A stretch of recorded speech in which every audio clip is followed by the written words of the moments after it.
Hey everybody, hello, hello, hello. I am so happy you are here. If you are live right now or watching the replay, come into the comments and let me know that you are here.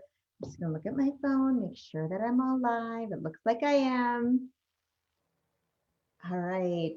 So if we haven't met yet, my name is Lori Kampa Kearney. I am a certified integrated nutrition health coach from IIN. I'm also a business coach and I teach yoga. I wear a lot of different hats, but the main thing I do is health coach. And organically, it happened that health coaches over the years have been asking my advice. And so I am here to serve you and to help you along your way. So let me know if you are here. I would love to hear from you. Today, we're going to be talking all about mindset. So last week, we talked about how we can change our thoughts and we can change our business. And we talked about, let's see, it was Kathy and Debbie and Em, some of their thoughts. So thank you so much for sharing. So today we're going to be talking, I'm going to be finishing up with one of Kathy's concerns, and it's one that I hear over and over and over again, and it's the word should. I have definitely made intentional change about that word in my own life. Also, I'm going to be talking about Wendy. So thank you, Wendy, about tech challenges, and she doesn't feel that she can do this. Terry, overthinking things, and Allie, where to start. That she is just a new health coach. So that is where we are. So I'm just going to come in and just see how everybody's doing here. All right. Okay. Let me turn this off. So a lot of times I go on my phone at the same time so I can see the chat, because I go in by Zoom and I stream that way. So then I can have a clearer recording and a little bit easier that way. So hello, Jennifer. Hello, Wendy. Hi, Terry. Oh, looks like there's more people coming in. I am so happy you are here. So let's officially get started. So today's let me start over again. Today's video is about mindset coaching for health coaches and how sometimes our thoughts are what is the roadblock of going forward in our business. So think about some of the things that we say to ourselves, our internal dialogue. And this is something that I talk with my clients about all the time, is our mindset. I just got off the phone with somebody who's on their 10th session, and it's so exciting. We just talked about the difference of how she talks to herself over these last 10 sessions. And she's like, I feel like I'm a completely new person. Like, yeah, you've actually fallen in love with yourself. You're being nice to yourself and compassionate. And so now you're reaching these goals because you're like, yeah, I can do this. I got this. Instead, she was fighting everything with this negative energy. Like, I've never been able to do this before. I'm not going to be able to do it. I try to exercise and I don't. And she was talking about exercise today. And in the past, she would say, I really should exercise in the morning. And instead, today she goes, so tomorrow I'm going to be exercising. I am going to be exercising at this time, and this is what I'm going to do. And I'm really excited that I'm choosing to do this, right? So we can choose to be empowering to ourselves with our words and our thoughts, or we can put that weight. That's what I feel like when I have that negative talk to myself. I'm like, it just makes it harder and I feel stuck. So let me know, come into the comments, like, does that resonate with anybody, that when you get in your own head, in your own way, you feel stuck, you feel overwhelmed, and you can't do something? So I'm going to talk a little bit first about Kathy. So Kathy, thank you so much. And last week, we didn't have time to get to everything. So I just wanted to make sure that we can finish that off. And because the word should is such a huge issue with my health coaching clients, with health coaches, with my family, everywhere. I grew up in a should family. We said should all the time. And as I grew up and as I started to be aware of my inner dialogue and also be aware of the way I was talking to other people and myself, I realized that should, it is a criticism. Should is not a nice word to say. And, you know, we probably have all heard that saying, like, yes, I've shoulded all over myself. I'm ready to be done with that, right? So it makes us feel less than what we are. And is that should, that thing that we're saying, something that you actually want to do? I always say, like, why do you want to do that? If someone says, I should exercise in the morning. Well, why do you want to exercise in the morning? You know, tell me more about that. Because now you're getting to, is it society that's telling you to do this? Is it somebody else, their beliefs? Or do you really feel that this is something you want to do? So how does it feel in your body? Like for me, one of my goals is to meditate every day. And I've been really good about it, but it's challenging for me. And so sometimes I'm like, oh yeah, I should meditate every day. I'm like, no, I choose to meditate every day. Like, how does that feel? I like to meditate every day because I'm more centered and grounded throughout the day then, right? So to say a statement, I choose to meditate every day. I can meditate every day, right? So there's different ways of how something feels within your body when you say different words. And I just want to look at my notes here. I feel that when we say the word should, first of all, to other people, that is not nice to say, and it's not encouraging. So it's like we're saying we wish it was something different when we say that. So we want to reinforce that empowerment and that strength instead of reinforcing negativity within our bodies and in our language, right? I mean, being an entrepreneur is hard enough. So let's be friends with ourselves as we uplift each other and focus on that. My sisters, and I have 4 older sisters, we all grew up saying that word should. And so when we're together, when I brought this up years ago, we now help each other. That when we say the word should, we're like, hey, let's stop in our tracks. Let's talk about this. You know, why do you feel that you should bring over a dinner to this person who is sick? You know, and then we decide like, okay, what you want to do is to help your friend, but you don't have the time. And it's going to cause you stress to make a meal. So what else can you do instead? Well, I can order food and send it. Yes. Okay. Then she felt happy about doing it because she brought on the stress with that. So think about the word should. I hear health coaches saying like, I should post on social media more. I should have a better website. I should be doing this. I should be doing that. And so catch yourself and think about, I choose to post on social media, to engage with clients, to gain more, you know, likability and knowledge, and to find my tribe, right? So think about all those different ways to come from a place of empowerment and not that insecurity that the word should does.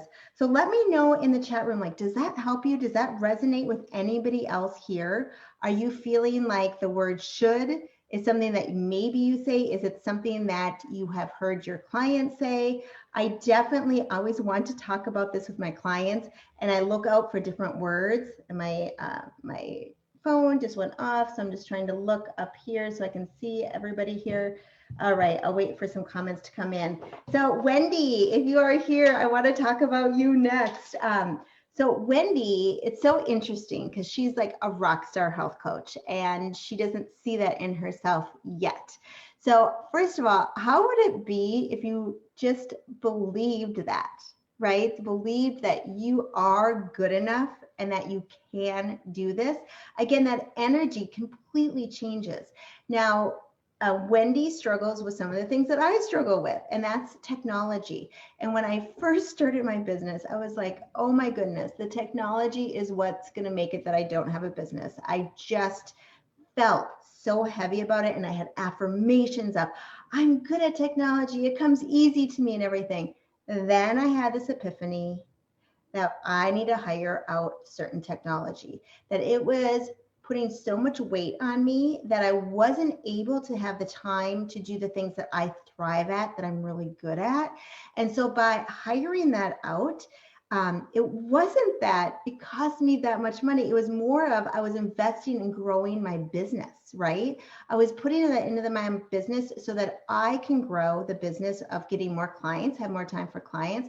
I had more time to develop workshops and do the things that I'm good at and not be bogged down, because I literally would watch videos for hours a day trying to figure out how I can do things myself. Now, I mean, I'm to a point that I have 4 different virtual assistants. I don't have anybody on full time. I just use them as I need them. So it's a nice way to just go, okay, this person is $40 an hour. It's a lot of money, but they're going to give me a landing page and everything's going to be set up with my mail service and all of that they can do probably in 1 hour, which how long would it have taken you to do? Yes, we need to have some basic computer skills to do some things, but we don't need to know all the ins and outs of things. Think about where your skill set is, what is holding you back so that you can grow. I hear it all the time. Health coaches struggling with technology and trying to learn every little thing, and it's not their jam. It's okay. We're not supposed to be good at everything, right? That is okay. We need to help other people with their gifts and help them thrive as well. So, and we talked a little bit about VAs last week. So if anybody needs one, I have an awesome guy that I work with. Also, one of my editors, she is one of my friends who used to be a second grade teacher and now stays at home. And she does it for hardly, she's very reasonable, but the expectation is that she might not get back to me the same day. It might be 2 days later, but before she edits something. That's okay. So think about people in your life that maybe can support you as well. So Wendy has this beautiful website, and she said, I'm not sure I can do this because I don't have a website. And I'm like, but don't you have a website? And it's gorgeous. I mean, I think it's wonderful. So Wendy, I want to hear from you, and I'm not sure if you're on live or not right now, but I want to hear from you. Why, first of all, why are you changing your business name? And are you creating a new website? What was wrong with the old one? And you're saying that you're not active on the website. So that is a choice when we're active on our website or not. So like for you, you have a blog. I don't have a blog. So for me, my website is a static thing because that's what I choose to do. So I'm choosing not to blog because I think we just need to have one main way to communicate with our peeps. If we're trying to get out there with all the different ways, that is overwhelming. And I think just focusing, like right now, I'm focusing on our Facebook group here. And by the way, if you have some health coach friends that you think would love to be in this Facebook group, please invite them. I would love to have them come in. And I'm coming in every Wednesday live with these free Facebook Live. So do that. But we need to think about, what is best overall. And so when we talk about like a business name, it's not that big of a deal. Like we have to think about some of the things that really are going to speak to your clients. Both of your names, Wendy, are excellent. So I don't think one is better than the other.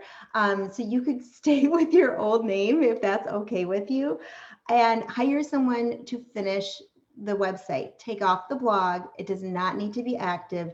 You can have a website just for that. Now, Wendy remembers that when I first started, and Allie, this is kind of going to go back to your question about where to start.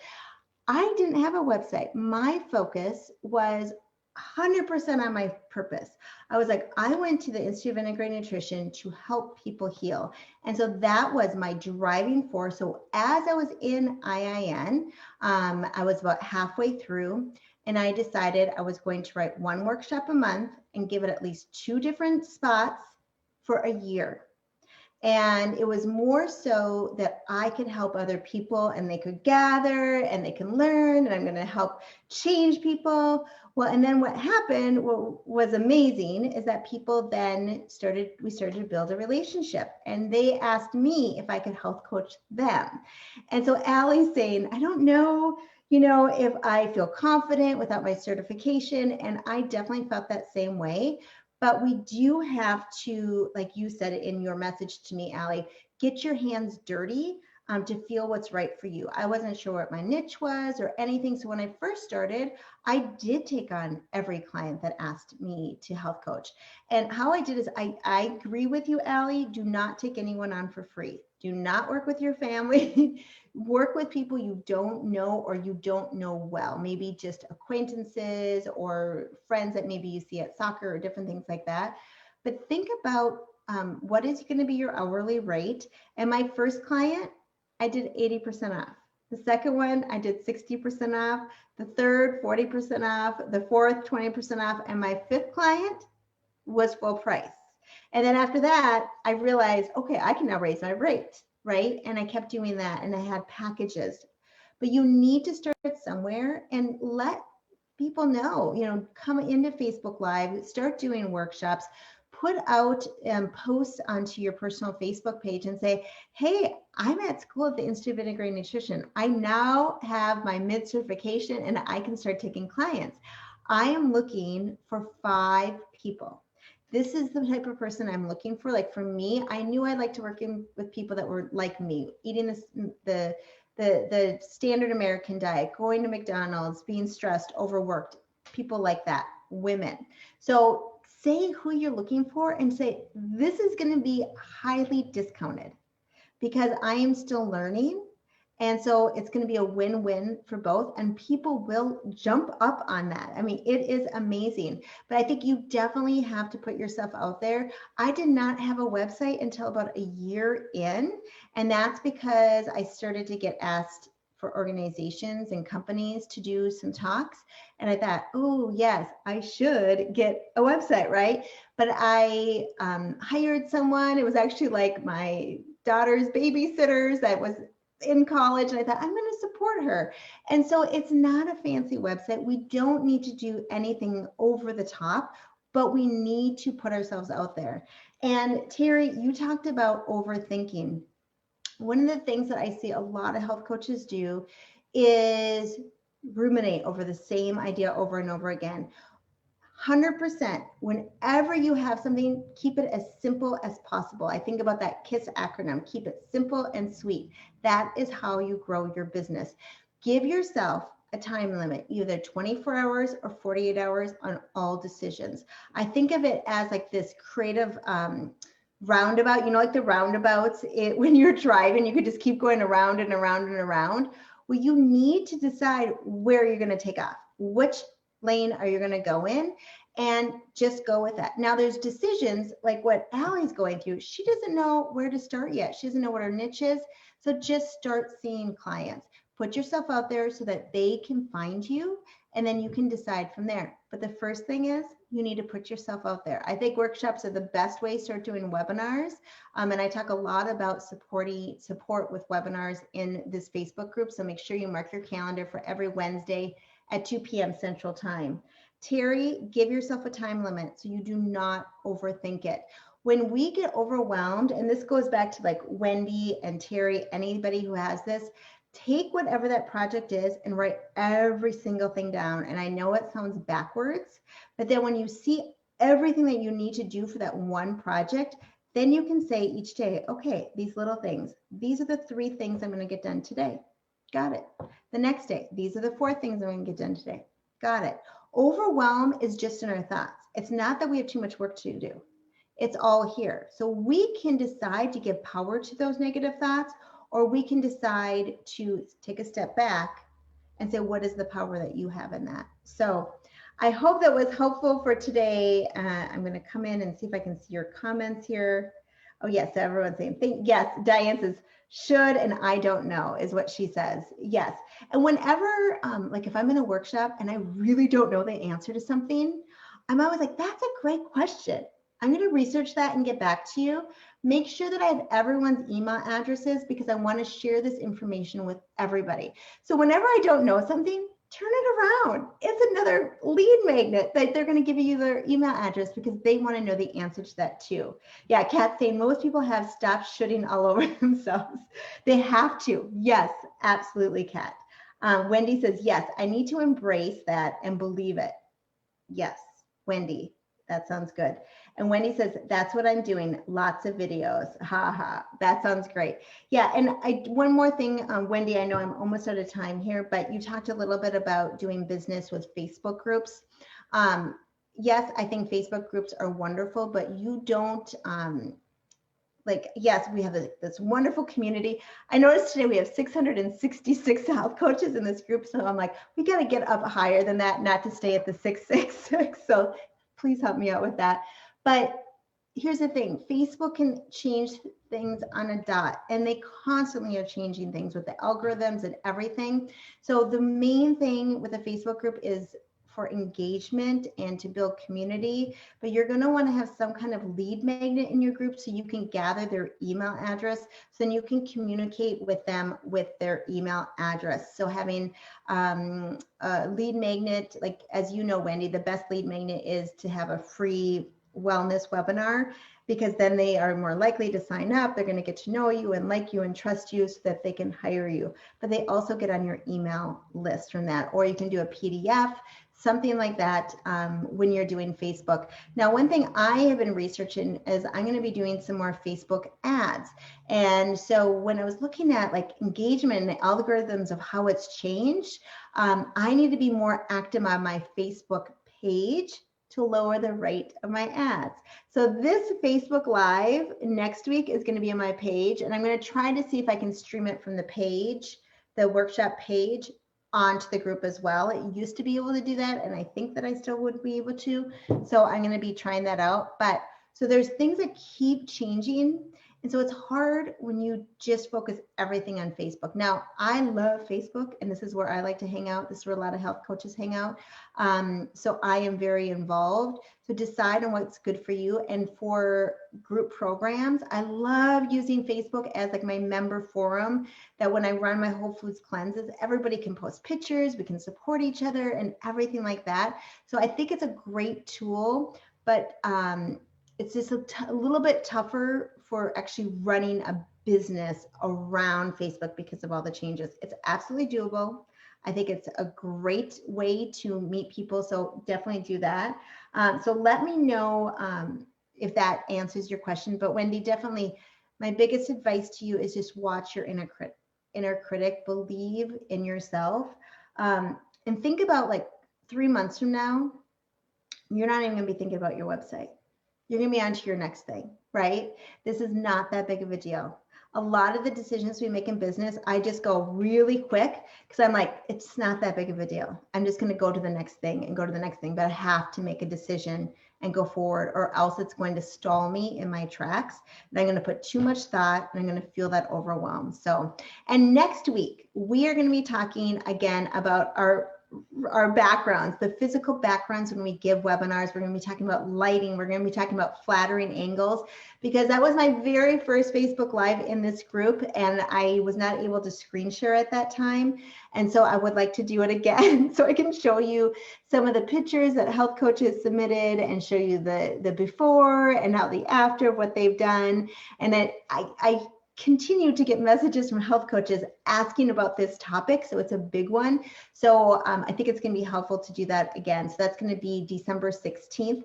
Also, I want to know from you guys, are you going to be around on December 23rd? I'm thinking that I won't have a Facebook Live that day because maybe a lot of people are going to be, you know, cooking and getting ready for Christmas, but Christmas looks different this year. I know for us, it's going to be a lot smaller. So there it is. Okay. Well, you guys, thank you so much for joining me live today. I really appreciate it. And put on your calendar December 16th at 2 o'clock Central Time. I'll be here again.